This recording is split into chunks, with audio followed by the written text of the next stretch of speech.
বর্ষাকালটা তবে পড়েই গেল কলকাতায়। ব্যোমকেশের হাতেও এখন তেমন একটা কাজ নেই। সে এখন কোনো জটিল কেসের অপেক্ষায় দিন গুনছে। ওকে জিজ্ঞেস করলেই বলে, বুঝলে ভাইয়া, অনেকদিন ধরেই মনটা কেমন উসখুস করছে। আর জটিল রহস্যের সমাধান না করতে পারলে আমার মাথাটা ঠিক খোলে না। কিন্তু আজকাল আর সেই রকম মাথা খাটানো অপরাধী আছে কোথায়? সবই তো ওই ছিচকে চোর, আর না হলে খুনের আসামি। আমি বুঝি আমার বন্ধু তার পেশাটিকে কাজে না লাগাতে পেরে বেজায় অলসভাবে দিন যাপন করছে। আমি আর কি করি, জানলার বাইরে তাকিয়ে আছি। কি সুন্দরী না এই বর্ষার দিনগুলো। শহর কলকাতার বড় বড় ইমারতগুলোর দামি আর জৌলুস রং আজ ফিকে বর্ষার এই বৃষ্টি সমস্ত কিছু ভিজিয়ে দিয়েছে। কাল সারা রাত বৃষ্টি হওয়ায় রাতের রাস্তার বাতিগুলো এই দিনের বেলায়ও কেউ আর নেভায়নি। আকাশে সবসময় যেন চলছে অজস্র কলরব আর কালো মেঘরাশির মেলা। মেঘেরা যেন আজ তার সমস্ত কান্না উজাড় করে বড় বিষাদে চোখের জল ফেলেই চলেছে। মাঝে মাঝে যেন এই লেখক মন আকাশটাকে ডেকে জানতে ইচ্ছে করে সে এত কাঁদছে কেন, তার কিসের এত দুঃখ। মন যেন হারিয়ে যেতে চায় বৃষ্টি ভেজা দিনগুলোতে অদ্ভুত এক মায়াময় জগতে। বৃষ্টি এলে সবচেয়ে বেশি ভালো লাগে খিচুড়ি আর বেগুন ভাজা। তাই আজ সকাল থেকে যখন ঝিরঝিরে বৃষ্টি নিয়ে আকাশ কালো করে এলো, তখন ব্যোমকেশ তার কাজের টেবিলের ওপর দুটো হাত রেখে ঘোষণার ভঙ্গিতে বলল, ভাইয়া, তোমার বৌঠানকে বলে দাও আজ দুপুরে মুগের ডালের খিচুড়ি আর গোল গোল করে লাল বেগুন ভাজা বরাদ্দ হোক বন্দীদের জন্য। আমি ব্যোমকেশের কথার উত্তর না দিয়ে জোর গলায় বললাম, বৌঠান, তোমার বন্দির শেষ ইচ্ছে হচ্ছে খিচুড়ি আর বেগুন ভাজা। ব্যোমকেশ নিঃশব্দে সামান্য হাসল, তারপরে বলল, এই বৃষ্টি এলে কিন্তু বেশ অন্যরকম হয়ে যায় সবকিছু। তুমি তো আরো ভালো বুঝবে, কারণ তুমি যে কলম চালাও। আমি কিছুটা বিদ্রোহ ঘোষণা করার মতো করে বললাম, যারা কলম চালায় তারা যে সবার থেকে এই প্রকৃতির সুন্দর দৃশ্যগুলির ব্যাপারগুলো ভালোভাবে বুঝবে এই ধারণা কিন্তু ভুল। ফারাক একটা আছে, তবে অন্য জায়গায়। ব্যোমকেশ বলল, তা কি ফারাক বলো শুনি। আমি ভালো করে চেয়ারে হেলান দিয়ে বললাম, মনে করো একজন লেখক আর একজন সাধারণ মানুষ একসময় একটাই দৃশ্য দেখছে। তার মানে এই নয় যে সাধারণ একজন মানুষ সেই দৃশ্য দেখে যা ভাবছে তা লেখকের ভাবনার চেয়ে কম। আসল সমস্যাটা হলো লেখক অতি সাধারণ ব্যাপারটাকে এত রঞ্জিত করে বা সুন্দর করে বলতে বা লিখতে পারবেন, তা সাধারণ মানুষ হয়তো পারবে না। অথচ সে হয়তো ভেবেছে আরো বেশি কিছু। ব্যোমকেশ হাসি মুখে বলল, বেড়ে বলেছো, কিন্তু তোমার তো দার্শনিক হওয়ার কথা ছিল ভাইয়া। আচ্ছা, এবার বলো এই ফারাকের জন্য দায়ী কি? এই রে, এটা তো ভেবে দেখিনি। মনে হয় একজন লেখক আর একজন সাধারণ মানুষ, তাই। ব্যোমকেশ একটু হেসে বলল, অনেকটা তাই, তবে আসল কারণটা হলো অভ্যাস। যেমন ধরো, এই যে রান্নাঘরে তোমার বৌঠান রান্নার সময় জানেন কোথায় নুন আছে কোথায় লঙ্কা আছে। আমরা রান্নাঘরে গেলে তা খুঁজেই মরবো কিন্তু শুধু। তেমনি লেখক লেখার সময় শব্দ কিংবা কথা খুঁজে পাবে খুব সহজেই, কারণ তার অভ্যেসই তাই। আর সাধারণ মানুষ মনে মনে ভাবলেও হাতরে বেড়াবে এদিক ওদিক। মানুষের মনের কত ফারাক, তাই না ব্যোমকেশ? একই বয়সের একই বৈশিষ্ট্যের মানুষের মধ্যেও অনেক পার্থক্য দেখা যায়। এ তো অতি সাধারণ ব্যাপার। পৃথিবীর বুকে সবচেয়ে রহস্যময় হলো মানুষের মন, বিশেষ করে তা যদি হয়। ব্যোমকেশ কি যেন একটা বলতে গিয়েও থেমে গেল, কারণ সত্যবতী ঘরে এসে ঢুকেছে। দরজা দিয়ে ঢুকে আমায় উদ্দেশ্য করে বৌঠান বলল, ঠাকুরপো, বেগুন ভাজা খেতে হলে কিন্তু বাজার থেকে বেগুন নিয়ে আসতে হবে, এই কিন্তু আমি বলে রাখলাম। বলেই বৌঠান রান্নাঘরের দিকে চলে গেল। ব্যোমকেশ বেশ জোরের সাথেই বলল, ওসব আমি জানি না। বৃষ্টির দিকে খিচুড়ি আর বেগুন ভাজা না হলে জমে নাকি? শান্তি নেই কোথাও। ব্যোমকেশ আর সত্যবতী এভাবে আমায় মধ্যমণি করে কথা বলার কারণ পাঠকের অজানা থাকার কথা না। তবুও যারা অবাক হয়েছেন তাদের জন্য পুরোটা জানিয়ে রাখি। ব্যোমকেশ আর সত্যবতী যখন ঝগড়া করে তখন তাদের সরাসরি কথা বলা এমনকি মুখ দেখাও বন্ধ থাকে। তখন তাদের কথা এভাবেই চলে। আমি ব্যাপারটা বেশ উপভোগ করে থাকি। এই তো কালই তাদের আবার ঝগড়া হয়েছে। ঝগড়ার বিষয় অতি সামান্য। ব্যোমকেশ কোনো কালেই যথেষ্ট গোছানো ছিল না। তার অগোছালো আর উদাসী ভাবটা মাঝে মাঝে অতিরিক্ত হয়ে পড়ে। বিশেষ করে যখন হাতে কোনো কেস থাকে না, তখন তার এই প্রায় সন্ন্যাসী ভাবটা প্রবল হয়ে ওঠে। কাল সকালে নিজের অগোছালো ঘরটা গোছাতে গিয়েই বিপত্তি। সত্যবতীর শখের ফুলদানিটা মেঝেতে ফেলে ভেঙে চৌচির। ভাঙা টুকরোগুলো হয়তো আরেকটু সময় পেলে সে লুকিয়েই ফেলত, কিন্তু তার আগেই বামাল সমেত ধরা পড়ে যায়। তখন সত্যবতী কিছু না বলে চলে গেলেও আসল ঝগড়াটা হয় রাতে, আর আজ সকাল থেকে এই অবস্থা। দুপুরে খেতে বসে কিন্তু দেখলাম ব্যোমকেশেরই জয় হয়েছে। গরম খিচুড়ি, আলু ভাজা, বেগুন ভাজা আর ডিমের অমলেট। ব্যোমকেশ হাত ঘষতে ঘষতে একটা অদ্ভুত শব্দ করে বলল, এই না হলে ভারতবর্ষের গৃহ আইন যতই বন্দী হোক না কেন, তার ইচ্ছেরও থাম দেওয়া হয়। বাহ কাকা, তোমার জবাব নেই। বৌঠান রেগে বলল, সেই তো, আর আমি যে রান্না করলাম তার বেলায় কিছু নেই, তাই তো? ব্যোমকেশ বেগুন ভাজায় কামড় দিয়ে বলল, ওহ ঠিক ঠিক, তোমার হাতেও জাদু আছে সত্য, এই জন্যই তোমাকে এতটা ভালোবাসি আমি। এরপর দুপুরের খাওয়াটা আমাদের বেশ ভালোই জমল। শুধু জমলো বললে ভুল হবে, সত্যবতীর হাতের রান্নার গুণেই হোক কিংবা খিদের জন্যেই হোক, খেয়ে যখন উঠলাম বুঝলাম বাড়াবাড়ি রকমের খাওয়া হয়ে গেছে। দুপুরের ভাত ঘুমটা একটু বেশি হয়ে গিয়েছিল। যখন উঠলাম তখন প্রায় সন্ধে। কাকা ততক্ষণে আমাদের চা দিয়েছে। চা খেতে খেতে ব্যোমকেশের সাথে কথা হচ্ছিল। ঠিক এমন সময় কাকা এসে জানালো, দাদাবাবু একজন এইছেন, তোমার সাথে দেখা করতে চাইছেন। পাঠিয়ে দাও। আমি চায়ের কাপে মুখ তুলেছি, ঠিক এমন সময় ঘরে এসে যিনি ঢুকলেন তার বয়স ওই বছর 30-এর কাছাকাছি হবে। ফর্সা গায়ের রং, লম্বা, প্রায় ব্যোমকেশের মতো। তিনি হাত জোর করে বললেন, নমস্কার, যদি ভুল না করি আপনি ব্যোমকেশ, মানে ওই ডিটেকটিভ ব্যোমকেশ বাবু? ব্যোমকেশও হাত জোর করে বলল, হ্যাঁ, তবে একটা ভুল আছে, আমি ডিটেকটিভ নই। ডিটেকটিভ কথাটা আমার ভালো লাগে না, আর আমার কাজ সত্য অন্বেষণ করা, তাই আমি একজন সত্যান্বেষী। যথার্থ যুক্তি। তবে আমি একটি বড় বিপদে পড়ে আপনার কাছে এসেছি। আমার মনে হয় এটা একটা অদ্ভুত কেস, আর পুলিশের কাছে গেলে ওরা হয়তো এই ব্যাপারটা নিয়ে মাথায় ঘামাবে না। ব্যোমকেশ বলল, সে যাই হোক, আপনি নির্দ্বিধায় সবটা খুলে বলুন, আমি শুনে বুঝবো আপনার সাহায্য করব কি করব না। আমি তৎক্ষণাৎ হাঁক দিয়ে বললাম, কাকা আর এক কাপ চা দিয়ে যাও তো। লোকটি এবার একটু কেশে নিয়ে বলা শুরু করলেন, ব্যোমকেশ বাবু, আমার নাম সুবিমল নস্কর। পেশায় আমি একজন সরকারি চাকুরিজীবী। তবে বাপ ঠাকুরদার আমলের কিছু সম্পত্তি পাই আগের বছর। বাবা মারা গেছেন আগের বছর, তখনই সম্পত্তি হাতে আসে। সম্পত্তির পরিমাণ কিন্তু কম ভাববেন না, তাও 1,05,000 উপরে টাকা আমি পাই। কথার মাঝে ব্যোমকেশ বলল, তা আপনার পরিবারের এতটা সম্পত্তি, সেটা একবারে হাতে পেলেন কিভাবে? আসলে ঠাকুরদা তার আমলে বর্ধমানের কাছে প্রচুর পরিমাণে জমি জমা করেছিলেন। তারপর বাবা ওই সব কিছুর দেখাশোনা করতেন।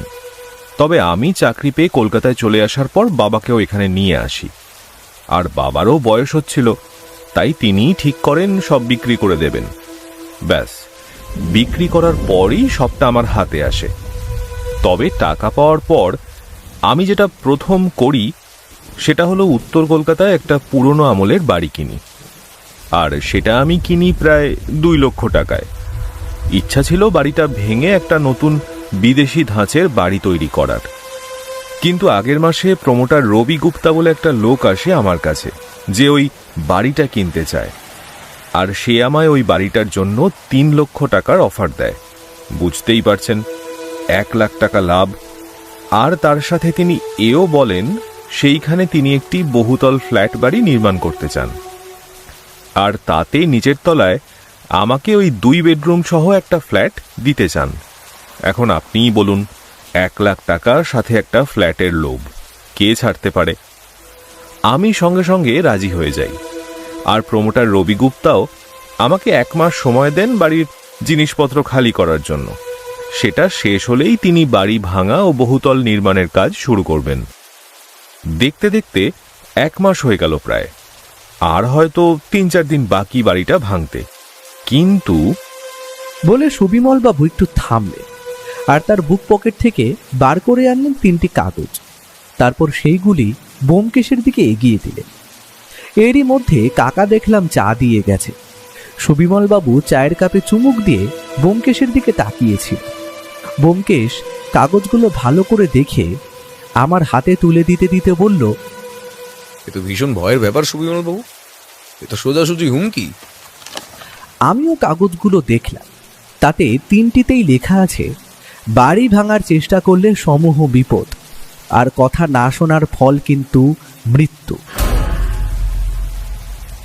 আমি কাগজগুলো ফিরিয়ে দিতেই যাচ্ছিলাম, সুবিমলবাবু বললেন, কাগজগুলো এখন ব্যোমকেশ বাবুর কাছেই থাক, দরকার লাগলে আমি নিয়ে নেব। ব্যোমকেশ এবার মাথা নেড়ে বলল, আচ্ছা, তা আপনি এরপর কি করলেন? আর আপনার উপর কি কিছু বিপদ ঘনিয়ে এসেছে এই কদিনে? হ্যাঁ, সেটাই হলো আসল কথা। তবে প্রথম চিঠিটা পাওয়ার পর আমি মনে করি কেউ আমার সাথে ঠাট্টা করছে, কিন্তু তার ঠিক একদিনের মাথায় যখন দেখলাম আর বুঝতে পারলাম আমায় সব সময় বাইরে বেরোলে কেউ নজর রাখছে, তখন একটু কেমন কেমন লাগলো ঠিকই, তবে আগের দিন যেটা হলো সেটা মেনে নেওয়া যায় না। আমি অফিস থেকে বাড়ি ফেরার রাস্তায় একাই ফিরি রাতের বেলা, তখন সময় ওই 9:30। একটা গাড়ি যেন আমায় লক্ষ্য করে অপর দিক থেকে আমারই দিকে ধেয়ে আসতে দেখতে পাই আমি।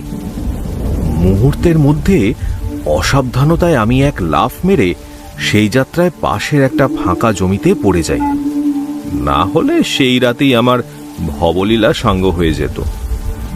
তারপর থেকেই দারুণ ভয় করতে শুরু করে আমার। আমি প্রমোটারকেও জানাই ব্যাপারটা। আপনি বোঝেন, ওরা ব্যবসায়ী মানুষ, টাকা দিয়ে দিয়েছে, কাজ শুরু করতে ওরা কিছুতেই পিছুপা হবে না। আর কাল রাতে আবার একটা হুমকি চিঠি আসে আমার কাছে। তারপর থেকে আর অপেক্ষা করতে না পেরে ছুটে আসি আপনার কাছে। কে বা কারা আমাকে ভয় দেখাচ্ছে বা আমায় মারার চেষ্টা করছে, সবটাই আমার জানা দরকার ব্যোমকেশবাবু। আর আমার বিশ্বাস, আমায় এই সমস্ত বিপদ থেকে উদ্ধার করতে পারবেন শুধু আপনি। আমায় রক্ষা করুন ব্যোমকেশবাবু। আর আমার নিজের পরিবারও আছে, তাই যদি তাদের উপর কোনো ক্ষতি করতে চায় কেউ। ভদ্রলোক দেখলাম কথাগুলো বলতে বলতে কেমন যেন ভেঙে পড়লেন। ব্যোমকেশ এবারে বলল, আচ্ছা, আপনি এখন কোথায় থাকছেন? সেই কেনা পুরনো বাড়িটাই কি? আর আপনার পরিবারের সুরক্ষা কতটা নিরাপদ? কারণ আপনার উপর হামলা যখন হয়েছে, তবে তাদের নিরাপত্তার কথাটাও মাথায় রাখবেন কিন্তু। সেই জন্যই তো আমি চাকরি করার দরুন যে কোয়ার্টার পেয়েছি সেটাতেই আছি এখন। আর সেইখানে একসাথে অনেক কটি পরিবার একসাথে বাস করে। আর আমার কোয়ার্টার 3 তলায়, তার উপর বন্দুকধারী 2 সিকিউরিটি গার্ড সবসময় নিচে থাকে, তাই সেইখানে ওরা নিরাপদ। ব্যোমকেশ এবার একটা সিগারেট ধরিয়ে একটা সুখ টান দিয়ে বলল, তবে একটা কথা বলবো, আপনার ওই পুরনো বাড়িটার চাবি কার কাছে থাকে? আমার কাছেই ব্যোমকেশবাবু। এই যে, এটা আমার কাছেই থাকে সব সময়। ব্যোমকেশ বলল, আমার মনে হয় এটা এখন আপনার কাছে থাকা নিরাপদ নয়, হয়তো এটার জন্য আপনার কোনো বিপদ নেমে আসতে পারে। আমি আপনার কাছে ওই জন্যই এসেছিলাম। এটা এই কদিন আপনার কাছেই রাখুন ব্যোমকেশবাবু। তদন্তে যা যা যখন দরকার আপনি অবাধে কাউকে বলতে হবে না, যখন খুশি সেই বাড়িতে যেতে পারেন। ব্যোমকেশ চাবিটা হাতে নিয়ে বলল, বাড়িটার ঠিকানাটা লিখে দিয়ে যান, আমি আজকালের মধ্যেই নিজে গিয়ে দেখে আসবো। ভদ্রলোক একটা সাদা কাগজে ঠিকানা লিখে দিতেই ব্যোমকেশ বলল, আচ্ছা, এই চাবির কি আর কোনো ডুপ্লিকেট আছে? মানে প্রমোটারের কাছে যখন বিক্রি করেছেন?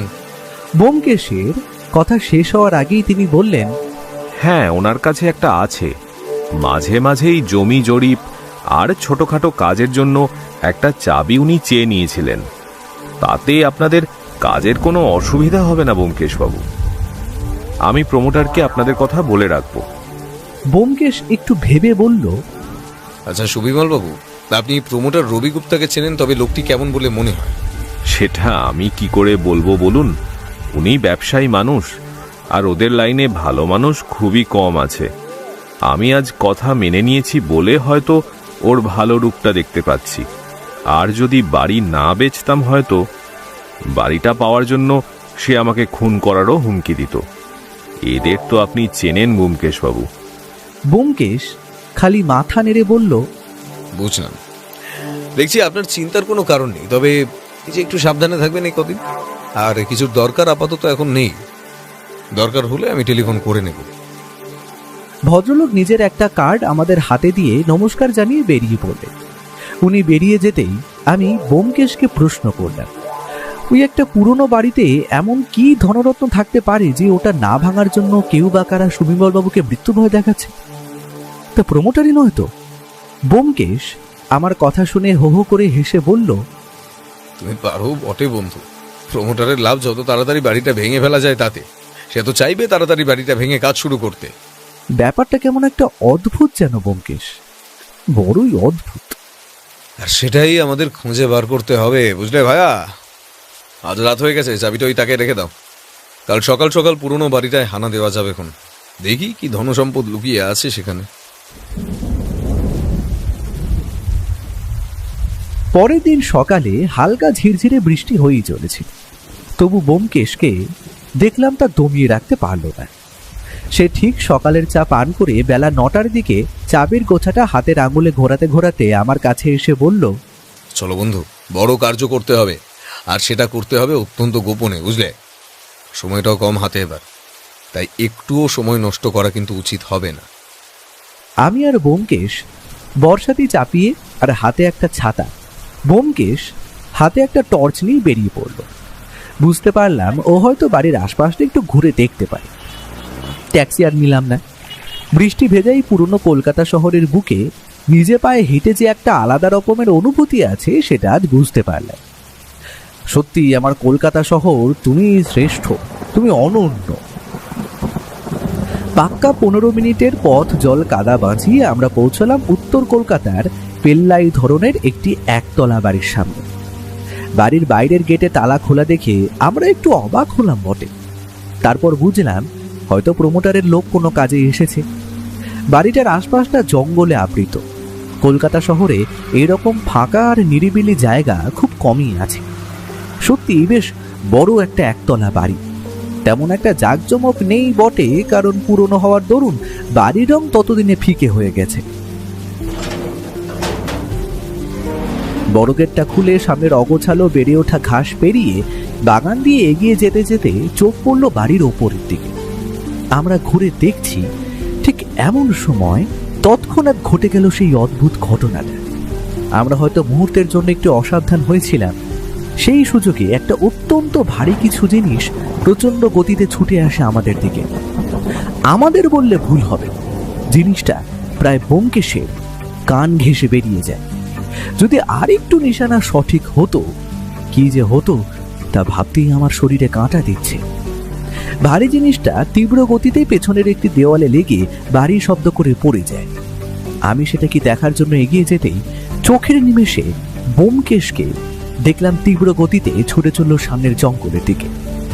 ও যে কি দেখে ছুটেছে সেদিকে তাকাতে শুধু একটা কালো বর্ষাটি গায়ে চাপিয়ে একটা লোককে সেই দিকে ছুটে পালাতে দেখলাম।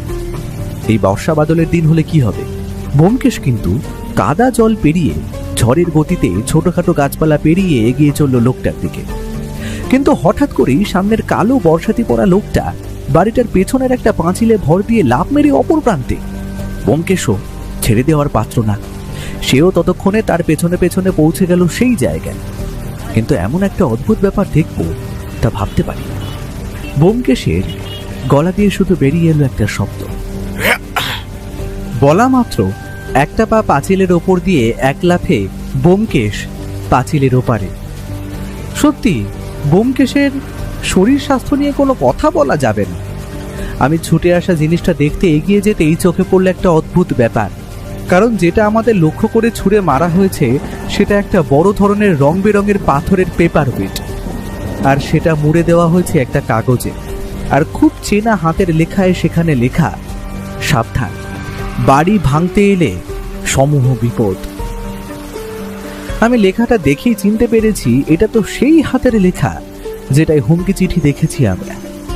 কি একটা ভাবতে যাচ্ছি এমন সময় ব্যোমকেশ হাঁপাতে হাঁপাতে বাড়ির গেটের দিক থেকে আমার কাছে এসে বলল, স্কাউন্ড্রেল, একটু জন্য বেঁচে গেল। ধরেছিলাম মুখে দুটো খুশিও মারি, কিন্তু একটুর জন্য বর্ষাতে খুলে চম্পট দেয়। মুখটা একটা কালো টুপি দিয়ে রেগে এসেছিল, তাই মুখ বুঝতে পারিনি। বলে ব্যোমকেশ আমার দিকে এগিয়ে এসে আমার হাতে থাকা লেখাটা খুলে দেখে একটু হেসে বলল, দেখা যাক কতদিন লুকিয়ে বাঁচবে। আর এ বাড়িতে তোমার আসতেই হবে, কারণ কার্যসিদ্ধি এখনো তোমার হয়নি বাছাধন। আচ্ছা ব্যোমকেশ, লোকটা ওপরে ছিল কি? কিন্তু বাড়ির ছাদ তো দেখছি ন্যাড়া, সিঁড়ি বাইরের দিক দিয়ে আছে বলে তো মনে হয় না। তাহলে ওইদিকে দেখাও, ওই পুরনো পাইপগুলো বেশ সানসেটে উঠে ছাদে ওঠা একটা জোয়ান মানুষের কাছে কিছুই নয়। তবে বোঝা যাচ্ছে বাবা জীবন হয়তো আগে থেকে জানতো আমরা এখানে আসবো, আর না হলে আমাদের আগেই আসতে দেখে ঘাপটি মেরে বসেছিল। সুযোগ পেয়ে হামলা করে আর পালানোর পথ বার করার জন্য এই প্রচেষ্টা। চলো ওসব চিন্তা করে লাভ নেই, একটু ভিতরে গিয়ে খুঁজে দেখা যাক কি আছে এই বাড়িতে, যার জন্য এত ঝঞ্ঝাট। আমরা এগিয়ে গেলাম বাড়িটার সামনের সদর দরজার দিকে। সেখানে এখনো তালা ঝুলছে, কিন্তু অদ্ভুত কথা হলো পুরনো তালাটা চাবি ঘোরানোর আগেই নিজে থেকে খুলে গেল। ব্যোমকেশ একটু নেড়ে চেড়ে দেখে বলল, তালা একদম সঠিক আছে, ভাঙা হয়নি। তবে যে এসেছিল তার কাছে ডুপ্লিকেট চাবি ছিল। তার মানে কি প্রমোটার? চাবি তো এক সেট তার কাছেই আছে। ব্যোমকেশ বিড়বিড় করতে করতে প্রবেশ করলো বাড়িতে। সদর দরজা ঠেলে প্রবেশ করে যা দেখবো ভেবেছিলাম তার উল্টোটাই চোখে পড়ল।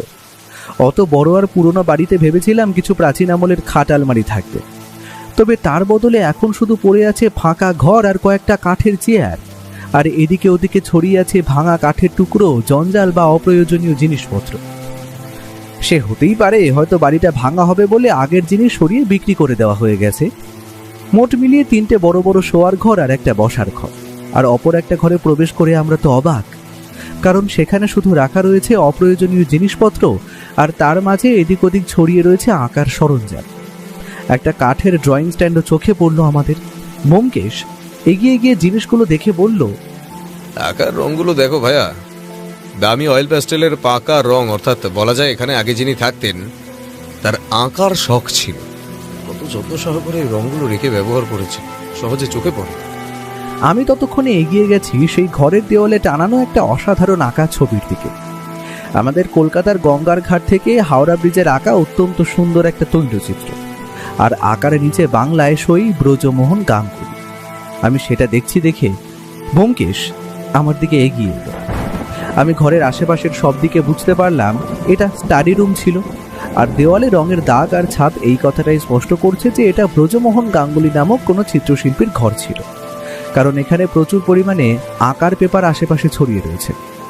ব্যোমকেশের দিকে তাকিয়ে দেখি সে দেওয়ালে টানানো পেন্টিংটার দিকে নাক এগিয়ে কি একটা শুকলো, তারপর তার মুখে ফুটে উঠল একটা হাসি। একবার এদিকে এসো। ধরো পেন্টিংটা 5 বছর আগেও দেওয়ালে টাঙালেও তার পাশে ওই যে দেখো, ওই দিকটা ঘষটানোর দাগ কেন থাকবে? আর পেন্টিং এর রঙগুলো একটু ভালো করে খুঁটিয়ে দেখলে হয়তো দেখতে পাবে সেগুলো কিছুদিন আগের করা, কারণ রঙগুলোর গন্ধ এখনো যায়নি। আমি একটু পরীক্ষা করে বুঝতে পারলাম ব্যোমকেশ ঠিক কথাই বলছে। বেশ, ঠিক আছে, চলো বন্ধু, এখনকার মতো এখানের কাজ শেষ। একটু সুবিমল বাবুর বাড়ি থেকে ঘুরে আসা যায়, কিন্তু ওনাকে এখনো কিছু বলবে না যে আমরা এখানে কিছু পেয়েছি কিনা। যেমন বলা তেমন কাজ। আমরা এবার বাড়িটা ভালো মতো তালা লাগিয়ে বেরিয়ে এলাম বাইরে। আমি বুঝলাম ব্যোমকেশ একটু খবর বার করার চেষ্টা করছে। এখান দিয়ে জানা গেল যে এই কয়েকদিন ধরে বাড়িতে 2টো লোক মাঝে মাঝেই কাজের জন্য একটা ছোট মালটানা গাড়ি নিয়ে আসতো। তারা নিজেদের মতো কাজ করে আবার চলেও যেত। আর একদিন একটা ছোট বাচ্চা মেয়েকে নিয়ে এক বাবু এসেছিলেন, 2 ঘন্টা ছিলেন, তারপর চলে যান।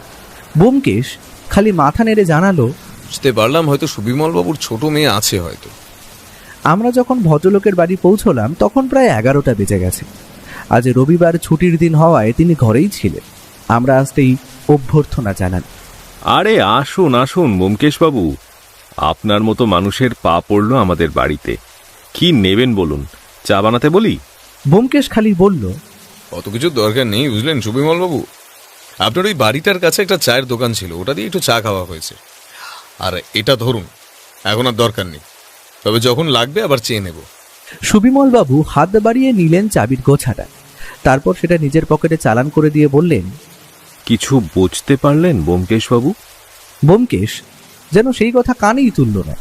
সে ততক্ষণ একটা সিগারেট ধরিয়ে একটা সুপটান দিয়ে বলল, আচ্ছা সুবিমল বাবু, আপনার আপনার যে একটি ছোট মেয়ে আছে সেটা তো জানতাম না। আর আপনি ওই বাড়িতে নিশ্চিত তাকে পড়ানোর জন্য শিক্ষককে পাঠিয়েছিলেন আশা করি। ভদ্রলোক একটু হাসি হাসি মুখ করে বললেন, বাবা, বাড়ি দেখে এত কিছু বোঝা যায় নাকি? ধন্য। হ্যাঁ, সেই দিন আমার বাড়িতে অফিসের কিছু লোকজন আসে, একটু খাওয়া দাওয়া হয় আর কি।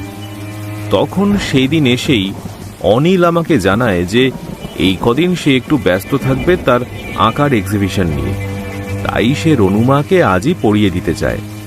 বাড়িতে অত লোক, তাই আমি আর দেরি করিনি, ওনাকে ওই বাড়ির চাবি দিয়ে দিই। রনুকে সাথে নিয়ে তিনি সেখানেই তার পড়াশুনো দেখিয়ে দেয়।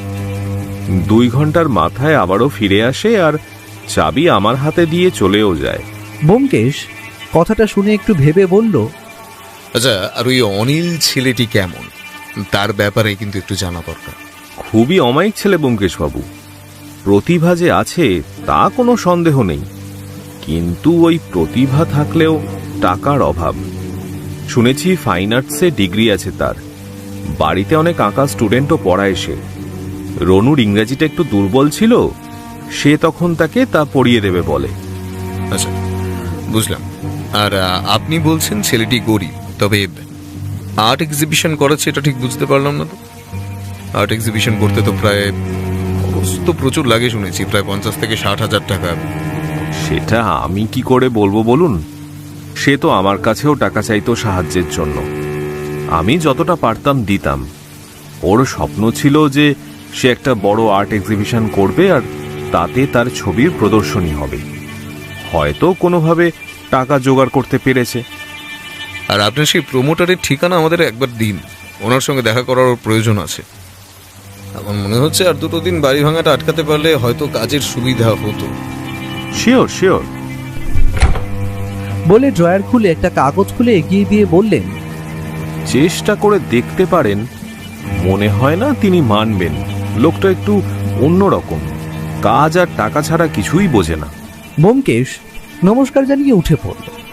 আমরা বাইরে বড় রাস্তায় এসে দাঁড়িয়েছি, ঠিক এমন সময় পেছন থেকে একবার একটা ডাক শুনতে পেলাম। ঘুরে দেখলাম সুবিমল বাবু আসছেন। ব্যোমকেশবাবু, এটা ধরুন, এটা অনিলের আর্ট এক্সিবিশনের ঠিকানা। আমাকে আসতে বলেছিল, তবে আমার একটা কাজ আছে, আপনারা চাইলে যেতে পারেন। সেটা দিয়ে ভদ্রলোক হাসি মুখে চলে গেল। ব্যোমকেশ আমার দিকে তাকিয়ে বলল, ভাইয়া, বেলা 12টা বাজতে চললো, তোমার নিশ্চিত এখন বাড়ি যাওয়া উচিত।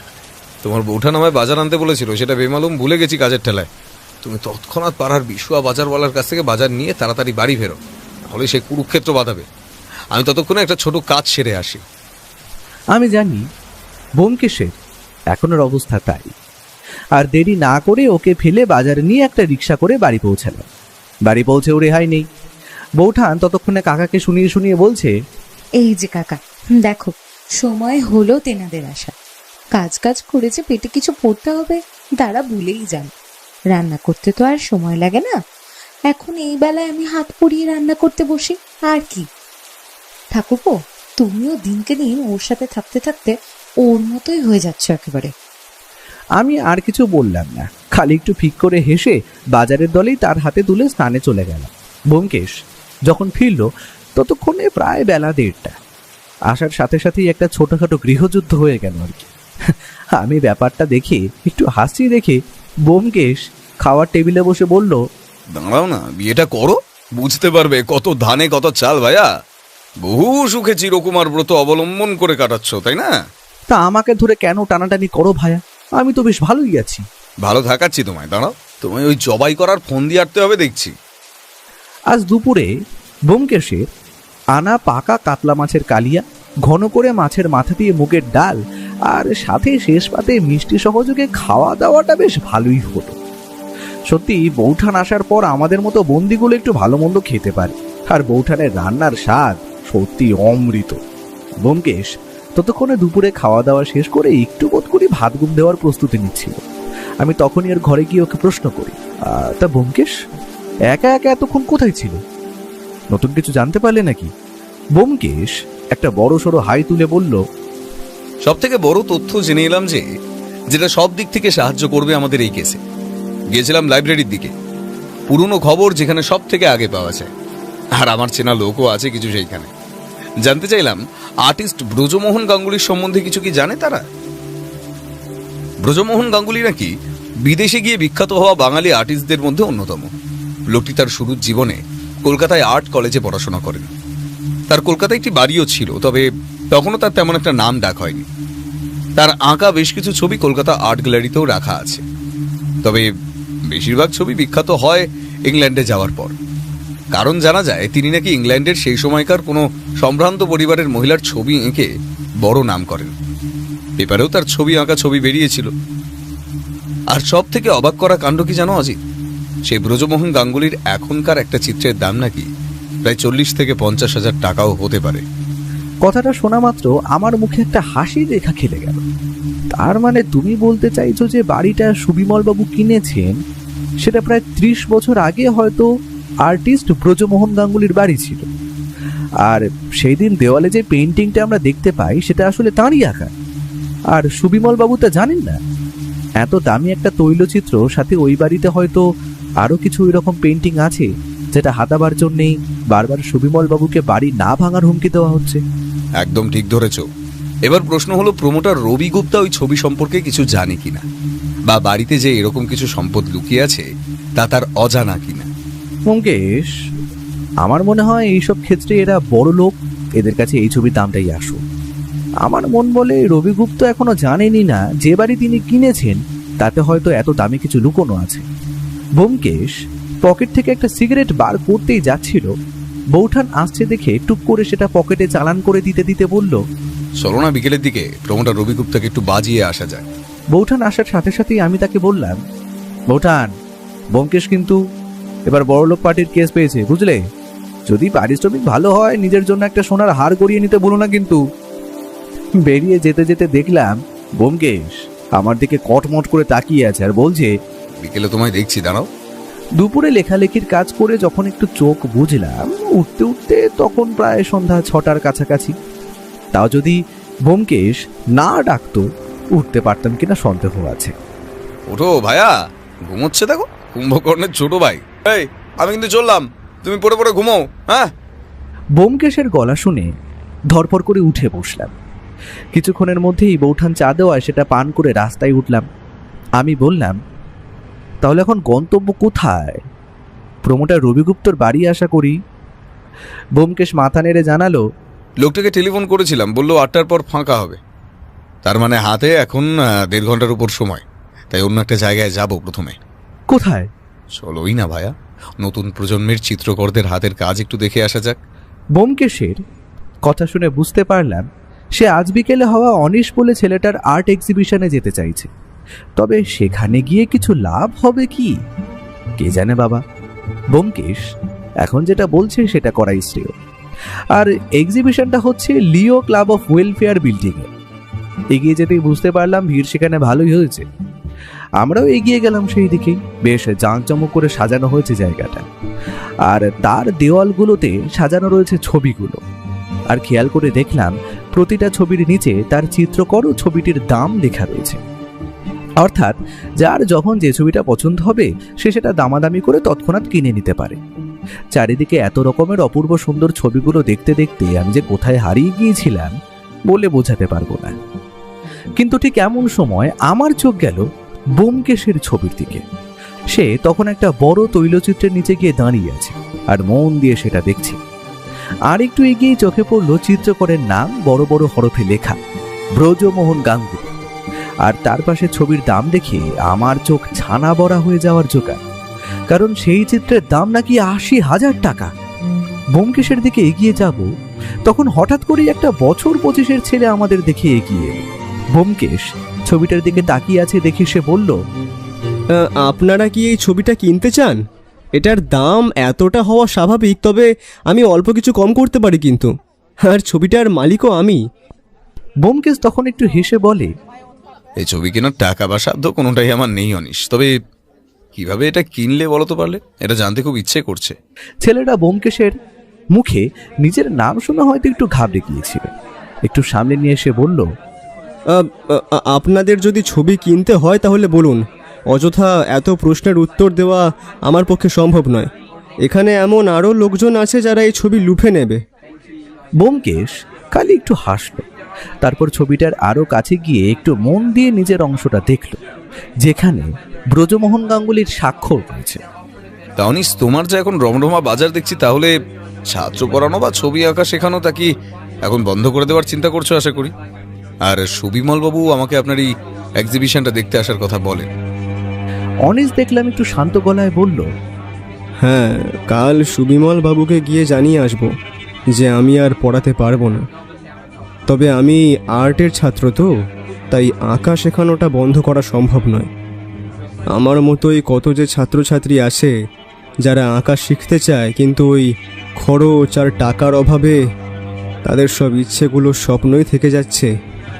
আমি সেই বাচ্চাগুলোর জন্য বিনে পয়সায় আঁকা শেখাবো, এটাই আমার ইচ্ছে। আমি ব্যোমকেশের দিকে তাকিয়ে দেখলাম ওর চোখের কোণে একটা অদ্ভুত দ্যুতি খেলা করছে, মুখে একটা অদ্ভুত হাসি। সে আর পুরোটা পথ কিছু বলেনি রবিগুপ্তর বাড়ি যাওয়ার সময়।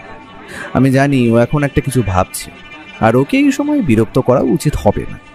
ও যখন ভাবনার জগতে থাকে তখন ওকে প্রশ্ন করা আর একটা দেওয়ালের সাথে কথা বলা দুটোই এক।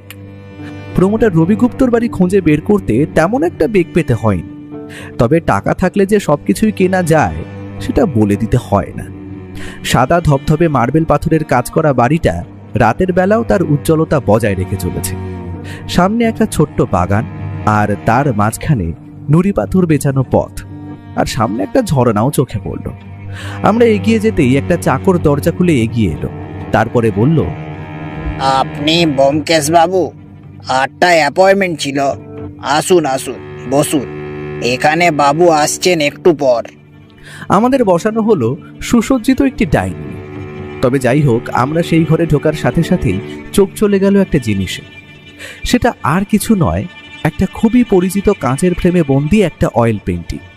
পেন্টিংটা দেখা মাত্র আমার মুখ তো হা, কারণ এটা সেই পেন্টিং যেটা প্রথম দিন আমরা সুবিমল বাবুর পুরনো বাড়িটায় দেখেছিলাম। অবিকল সেই পেন্টিং, কোথাও কোনো অমিল নেই। কলকাতা গঙ্গার থেকে শহরের বুকে হাওড়া ব্রিজের সেই আঁকা অপূর্ব অয়েল পেন্টিং। ব্যোমকেশ আর সোফায় বসে সে এগিয়ে গেল ছবিটার দিকে, ভালো করে নিরীক্ষণ করে বিড়বিড় করে বলল, বড্ড হাতের কাজ। আমার মাথায় তখন একটা কথা ঢুকছে না, আমরা সুবিমল বাবুর বাড়িতে যে ছবিটা দেখেছি সেটা আসল নাকি আজকের দেখা এই পেন্টিংটা। আমার চোখে তো কোনো তফাতি ধরা পড়ছে না। আমরা ছবিটার দিকে তাকিয়ে তখন একটু গলা খাকারির আওয়াজ শোনা গেল। ঘরে প্রবেশ করলেন প্রায় 6 ফুটের কাছাকাছি একজন 45-45-এর মানুষ। ব্যোমকেশ ছবিটার দিকে তাকিয়ে আছে দেখে বলল, ব্যোমকেশ বাবু, আপনার তো ডিটেকটিভের চোখ আছে দেখছি। তবে বলেন, ও তসবির কেমন? The great Bengali artist Brajamohan গাঙ্গুলির নিজস্ব আঁকা ছবি।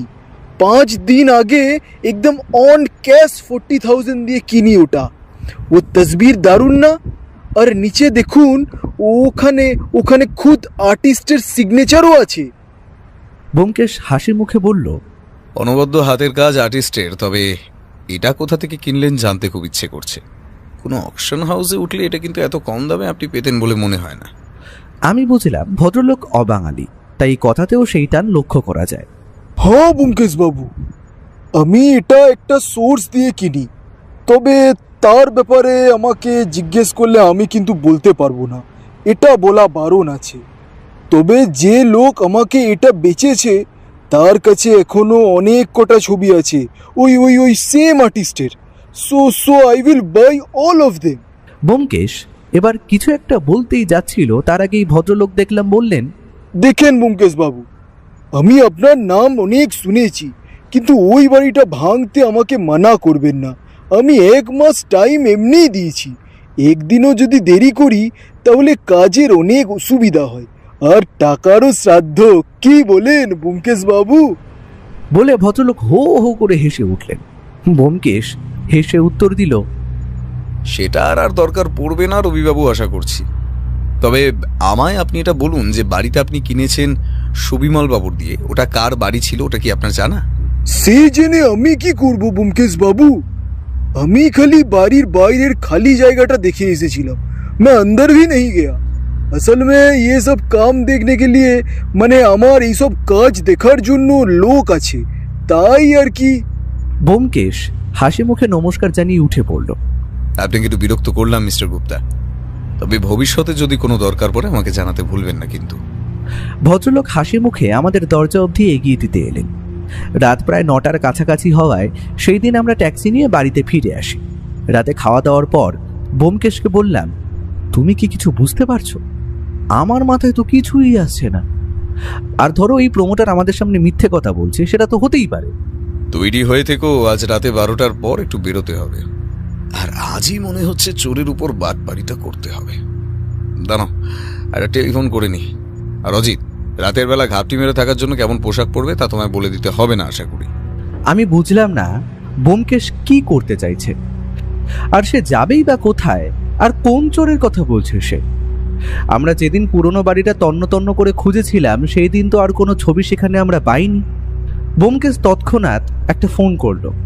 পাশের ঘরে হওয়ায় আমি অতটা বুঝতে পারিনি। রাত তখন 12টার কাছাকাছি। ব্যোমকেশের কথা মতো আমরা মোটামুটি প্রস্তুত। বৌঠান রাতের বেলা বেরোনোর জন্য একটু কুইকাই করলেও পরে সে থেমে যায়। ব্যোমকেশের কথা মতো ডার্ক রঙের পোশাক পরিধান করে আমরা বেরিয়ে পড়লাম। রাস্তা তখন শুনশান। কলকাতা শহর যে এতটা শান্ত হতে পারে তা যেন আজ প্রথমবার অনুভব করলাম। চেনা রাস্তায় আর ফাঁকা হওয়ার দরুন প্রায় ওই 10-12 মিনিটের মধ্যেই আমরা বাড়িটার কাছে পৌঁছে যাই। আর গেটের কাছে পৌঁছে আমি দেখতে পাই একটি লোক সেখানে আগে থেকেই দাঁড়িয়ে আছে। আর একটু কাছে যেতে বুঝতে পারলাম এ যে সুবিমল বাবু। ব্যোমকেশ ওনার কাছে গিয়ে বলল, যা যা বলেছিলাম মনে আছে তো? কোনো শব্দ না। যদি দেখেন আমাদের বাইরে কোনো চিল্লামিল্লির আওয়াজ, তবেই এই ভাঙা জানালাটা দিয়ে বেরিয়ে আসবেন। তবে আমার মন বলছে সেরকম কিছু হবে না, চোর বাড়িতে ঢুকবে। ব্যোমকেশ দেখলাম বাড়ির সদর দরজাটি খুলে ভিতরে থেকে একটা লুকোনোর জায়গা খুঁজে দিয়ে সুবিমল বাবুকে সেখানে ঘাপটি মেরে বসে থাকতে বলল। তারপর নিজে বাইরে দিয়ে দরজায় তালা লাগিয়ে আমায় বলল, চলো ভাইয়া, আমরা ওই কালকের ওই জঙ্গলের দিকে লুকিয়ে থাকি। কেন জানি না আমার মন বলছে চোর বাবা জীবন এইদিকেই আসবে। আমরা এগিয়ে গেলাম একটা অন্ধকার ঝোপের অংশের দিকে। সব জায়গায় অল্প স্বল্প আলো থাকলেও সেই জায়গাটা যেন একটু বেশি অন্ধকার। আমি আর ব্যোমকেশ চুপটি করে ঘাপটি মেরে বসে রইলাম সেখানে। মুখে যে কোনো কথা হবে না সেটা আগেই বলা ছিল। কতক্ষণ যে ওই রকম ভাবে ঘাপটি মেরে বসেছিলাম সেটা বলে বোঝাতে পারবো না। ওই অন্ধকার ঝোপের মধ্যে মশার যে কি উৎপাত তা আজ হাড়ে হাড়ে টের পাচ্ছি। সময় যেন কাটতেই যায় না। অন্ধকারের মধ্যে এক একটা মুহূর্ত যেন 1 ঘন্টা ঠেকছিল আমার। ঠিক রাত কটা হবে জানি না, তবে হঠাৎ করেই রাস্তায় কিছু কুকুরের ডাক শুনতে পেলাম। ব্যোমকেশ একটু নড়ে চড়ে বসে আমার দিকে মুখে আঙুল তুলে দেখিয়ে দিল, চুপ। সেই সময়টা আমার মনের অবস্থা যে কি তা বলে বোঝাতে পারবো না। বুকের প্রতিটা ধুকপুকানি যেন কানে স্পষ্ট শুনতে পাচ্ছি আমি মনে মনে চিন্তা করলাম, সুবিমল বাবু তবে একা একা কি করছেন বাড়ির ভেতরে কে জানে। কিন্তু আমার ভাবনায় বাধা ফেলে একটা টর্চের আলো যেন এগিয়ে এলো বাড়ির গেট লক্ষ্য করে। আমরা স্পষ্ট দেখতে পেলাম একটা ছায়ামূর্তি গেটটা অত্যন্ত সাবধানে ঠেলে প্রবেশ করলো বাড়ির কাছে। তারপর অতি সন্তর্পণে এদিক ওদিক দেখে এগিয়ে গেল বাড়ির সদর দরজার দিকে। ছায়ামূর্তির পুরো শরীর যে কোনো কালো চাদর দিয়ে ঢাকা তা একদম স্পষ্ট। সে সদর দরজার কাছে দাঁড়িয়ে কিছুক্ষণ দেখলাম, তালাটা নিয়ে একটু নাড়াচাড়া করল। তারপর সেই দিক থেকে এগিয়ে এলো আমাদের ঝোপটার দিকে। ব্যোমকেশকে যেন ফিসফিস করে বলতে শুনলাম, তৈরি থেকো, বেগর ভাই দেখলে তবেই হামলা করবে, আর যদি ও আমাদের দেখতে না পায় তবে ঘাপটি মেরে বসে থেকো। ছায়ামূর্তিটার হাতের টর্চটা একটু এদিক ওদিক ঘুরে বন্ধ হয়ে গেল। সাথে সাথেই আমি ব্যোমকেশের দিক থেকে একটা স্বস্তির নিঃশ্বাস পড়ার শব্দ শুনতে পেলাম। কিন্তু এ কি?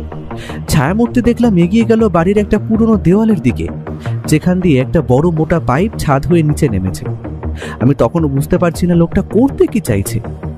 এমন সময় একটা খুট শব্দ হতে বুঝতে পারলাম ছায়ামূর্তি সেই পাইপের একটা অংশ ভেঙে হাতে নিয়ে নিল, আর হাত বাড়িয়ে বার করে আনলো লম্বা পাইপের ভেতর থেকে কয়েকটা রোল করা কাগজ। আর সেই কাগজগুলো যে পুরনো আর সেটা যে আকার পেপার তা চাঁদের আলোতেও স্পষ্ট বোঝা যায়। আমি ব্যোমকেশের দিকে তাকিয়ে দেখি ওর মুখে তখনও খেলা করছে একটা অদ্ভুত হাসি। মানে চোর কি জালে ধরা পড়েছে? এখন তো ওকে না ধরলে সে হয়তো পালাবে। কিন্তু সেই ছায়ামূর্তিকে দেখলাম সেই পেপার রোলটা সযত্নে একটা উঁচু জায়গায় রাখলো, তারপর অতি সন্তর্পণে এগিয়ে গেল সদর দরজার দিকে। ওই দিকে আর কিছু চোখে পড়ছে না। তৎক্ষণাৎ ব্যোমকেশের দিক দিয়ে একটা খুট করে শব্দ শুনতে পেলাম। বুঝলাম পিস্তলটা এখন ওর হাতে চলে এসেছে। ও আস্তে আস্তে এগিয়ে গেল, ছোপটা ছেড়ে ওর পেছনে আমি। ছায়ামূর্তি ততক্ষণে বাড়ির ভেতরে ঢুকেছে আশা করি, আর ঘরের লাইটটা জ্বালানো দেখে বোঝা যায় সেটা তারই কাজ। ব্যোমকেশ আর আমি বাড়ির দরজা দিয়ে ভেতরে প্রবেশ করার সাথে সাথেই কালো চাদর পরা লোকটাকে সহজেই চোখে পড়ল। লোকটা বোধ করি ব্যোমকেশকে ধাক্কা মেরে পালাবার চেষ্টা করতে যাচ্ছিল, কিন্তু ব্যোমকেশের হাতের আগ্নেয়াস্ত্রটা দেখে সেইখানেই থেমে গেল। ব্যোমকেশের মুখে তখন হাসির রেখা। সে বলল, ভাইয়া, বাইরে দিয়ে আঁকার কাগজগুলো অতি যত্নে ভিতরে নিয়ে এসো। তোমরা কেউ জানো না যে ওর ভিতর কি সম্পদ লুকিয়ে আছে। আর সুবিমল বাবু, আপনি এবার বেরিয়ে আসতে পারেন। দেখুন, আপনার আসামি আপনার সামনে। আমি বাইরে গিয়ে জিনিসগুলো নিয়ে ভেতরে এলাম। সুবিমল বাবু ততক্ষণে বেরিয়ে সামনে এসে দাঁড়িয়েছে। ব্যোমকেশ বলল, অনিশ, এবার আর তোমার ওই কালো চাদরটা না চাপিয়ে থাকলেও চলবে। খুলে দাও ওটা। কোনো চালাকি করার চেষ্টা করবে না, আমি তোমার কোনো ক্ষতি করব না, কথা দিলাম। আস্তে আস্তে আমাদের সামনে চাদরটা সরিয়ে ছলো ছলো চোখে মেঝেতে বসে পড়ল অনিশ। সুবিমল বাবু বললেন, অনিশ? তবে তুই? এই সব কিছুর মানে কি ব্যোমকেশ বাবু? ব্যোমকেশ অনিশের কাছে গিয়ে তাকে তুলে বলল, লজ্জার কিছু নেই তোমার, উঠে দাঁড়াও। সবটা তুমি বলবে না আমি বলবো? ওর মুখ দেখে বোঝা যাচ্ছে কোনো কিছু বলার অবস্থায় সে এখন নেই। আমি একটা জিনিস দেখে হঠাৎ করে অবাক হয়ে বললাম, ব্যোমকেশ, দেওয়ালে দেখো, ওই ছবিটাই যেটা আমরা রবিগুপ্তর বাড়িতে দেখেছি আর প্রথম দিন এখানে এসে দেখেছি। ব্যোমকেশ খালি হেসে বলল, একদম ঠিক বলেছো বন্ধু। তবে এটা কিন্তু বিখ্যাত কোনো আর্টিস্টের হাতের কাজ নয়। এটার আর্টিস্ট ব্রজমোহন গাঙ্গুলি নয়, বরং এই অভূতপূর্ব ছবির নির্মাতা অনিশ। কি ঠিক বলছি তো? কথাটা শোনা মাত্র আমার পায়ের তলা দিয়ে যেন মাটি সরে গেল। ব্যোমকেশ আবার বলা শুরু করলো, সুবিমল বাবু, আপনি এই বাড়িটা কার থেকে কিনেছিলেন বা কোথা থেকে কিনেছিলেন তা আমি জানি না, তবে এটা কোনো সাধারণ মানুষের বাড়ি না। এটা আর্টিস্ট ব্রজমোহন গাঙ্গুলির বাড়ি ছিল আজ থেকে 30 বছর আগে, যেটা মেনটেন করে রাখা হয়েছিল। তবে এই বাড়িতে যে কিছু অমূল্য সম্পদ লুকিয়ে আছে তা আপনি বুঝতে পারেননি, কিন্তু সেটা বুঝতে পেরেছিল এই অনিশ। এ আপনি কি বলছেন ব্যোমকেশ বাবু? মূল্যবান সম্পদ? মূল্যবান যে শুধু সোনাদানা হয় সেটা কিন্তু নয় সুবিমল বাবু, কারণ এই যে ছবিগুলো আপনি দেখছেন এর প্রতিটার দাম প্রায় 40 থেকে 50 হাজার টাকারও বেশি। আপনার কেনা বাড়ি, অথচ আপনি নিজেই তা জানেন না। তবে সেটা বুঝতে পারে এই অনিশ। যেদিন সে আপনার মেয়েকে সেই বাড়িতে পড়াতে নিয়ে আসে, চোখের সামনে সে খুঁজে পায় ব্রজমোহন গাঙ্গুলির ছবিগুলো, কিন্তু তার ভয় ছিল যদি সে ধরা পড়ে যায়, তাই সেদিন মোটে একটা ছবি নিয়ে যায় আর তার বাজার দর যাচাই করে ফিরে আসে। তখন সে বুঝতে পারে এই ছবিগুলোর মূল্য কত। একই তার অবস্থা তখন ওই রকম।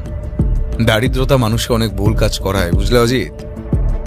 অনিশ সেই দিনই সেই ছবিটার মতো হুবহু একটা ছবি আঁকে, আর তার আঁকার হাত এতটা অসাধারণ যে আমি দেখেও সেই দিন ধরতে পারিনি।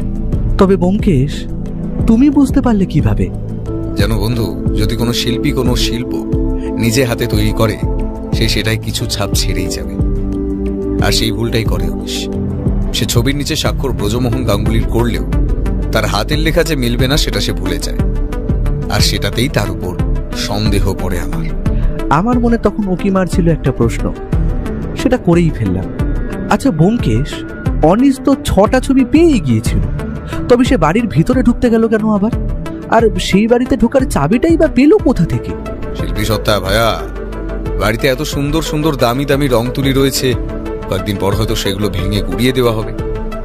অনিশের শিল্পী মন সেটা চায়, তাই সে ওগুলো উদ্ধার করতে বাড়িতে প্রবেশ করে, আর চাবি তো আগেভাগেই ডুপ্লিকেট করা ছিল।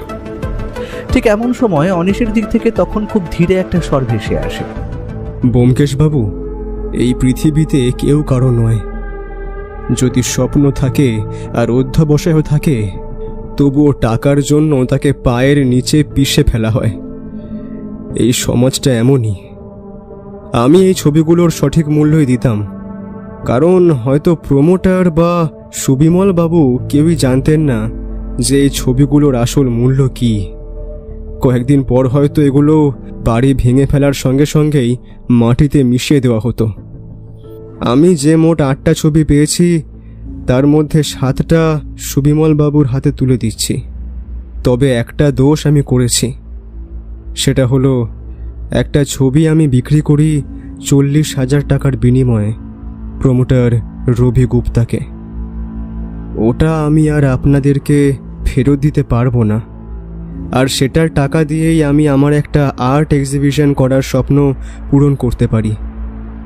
আমি অত্যন্ত দুঃখিত সুবিমল বাবুকে এতগুলো হুমকি চিঠি দেওয়ার জন্য আর ভয় দেখানোর জন্য। এর জন্য যা সাজা হয় তা আমি মাথা পেতে নেব। ব্যোমকেশ এবার সুবিমল বাবুর দিকে তাকিয়ে বলল, সুবিমল বাবু, আমার কেসের সমাধান এখানেই শেষ। এবার আপনাকে একটা কথা বলি, আশা করি আপনি শুনবেন। আর এই বাড়িতে যা হলো তা আর যেন কোনোভাবেই পাঁচকান না হয়। ব্যোমকেশ বাবু, আপনি বলুন। আপনার জন্য আমার মাথা থেকে একটা ভয় নামলো। আপনার কথা নিশ্চিত শুনবো আমি। এ অনিশ ছেলেটির প্রতিভা আছে, হয়তো কিছু ভুল কাজ করে ফেলেছে, তবে এবারের মতো ওকে ছেড়ে দেওয়ার অনুরোধ রইল। আর ওই যে মোট 6টা ছবি আশা করি এই রোলে আছে, এটার আসল মালিক আপনি, কারণ বাড়িটা আপনার। তবে বাকি দুটোর মধ্যে যেটা অনিশ বিক্রি করেছে সেটা তো আর কিছু করা যাবে না। আর তার প্রদর্শনীতে যেটা সে রেখেছে সেই ছবিটা ওর জন্য ছেড়ে দিন। ব্যোমকেশের কথা শুনে অনিশ বলে ছেলেটির চোখে যেন জল দেখতে পেলাম। ব্যোমকেশ তাকে কাছে ডেকে বুকে জড়িয়ে নিয়ে বলল, আমি সত্যান্বেষী অনিশ। সত্য অন্বেষণ করতে গিয়ে যেটা সঠিক মনে হবে সেটাই আমি করব। আমি তুমি চলার পথে অনেক ভুল করি, তবে সেটাকে অতিক্রম করে যে নাম করতে পারে সেই তো প্রকৃত মানুষ। তোমার মধ্যে প্রতিভা আছে, সেটা নষ্ট হতে দিও না।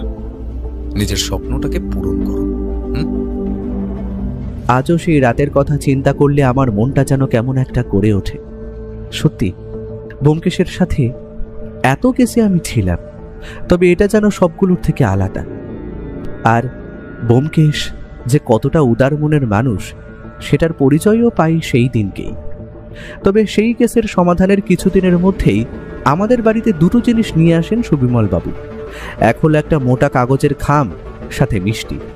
আর অপর জিনিসটা দেখে অবাক হয়ে যাই আমরা, কারণ সেটা একটা বিশাল বড় ফটো ফ্রেম, আর তাতে শোভা পাচ্ছে অতীব সুন্দর একটি গ্রাম বাংলার তৈলচিত্র, যার নিচে জ্বলজ্বল করছে চিত্রকরের নাম ব্রজমোহন গাঙ্গুলি।